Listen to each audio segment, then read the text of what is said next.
तुम्ही म्हणत असाल घरात आज दुपारच्या वेळी रांगोळी कशी काय, तर इथं की नाही मी माहेरी आलेले आणि आमच्याकडे आज हळदी कुंकू पण आहे आणि माझ्या भाचीचं बोरनान पण आहे. त्यामुळे मी छोटीशी अशी रांगोळी काढायचा प्रयत्न करते, कारण बऱ्याच दिवस आपल्या हातात रांगोळी नसली की नाही की ते हाताला सवय पण नसते आणि ती बोटं पण दुखायला चालू करतात. त्यामुळे मी साधी सोपी अशी सिंपल रांगोळी काढली, पण तरी पण कधी ते काळा कलर नव्हता माझ्याकडे, त्यामुळे ते काळा बुक्का असतो की तो मी टाकलेला, त्यामुळे ते गाळायला कधी बराच वेळ गेला मला.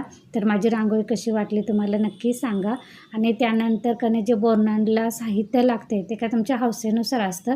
तर इथे मी फळं आणली होती, मिठाई आणली होती, चॉकलेट्स, ते रेवड्या असतात का तिळगुळाच्या, परत आपले धान्य, असं जे काय तुमच्या हौसेनुसार तुम्हाला करायचं असेल तर तसं मी ते मांडून सगळं घेतलं होतं. मिठाई वगैरे, चिरमुरं म्हणा सगळं. तर तुम्हाला हे कसं वाटलं सांगा. हे बघा, हे सगळी तयार झाली आणि जवळजवळ मला की नाही 3 ते 3.5 तास लागले असतील ह्या तयारीला. आणि ह्याचा मोठा व्हिडिओ देखील येईल.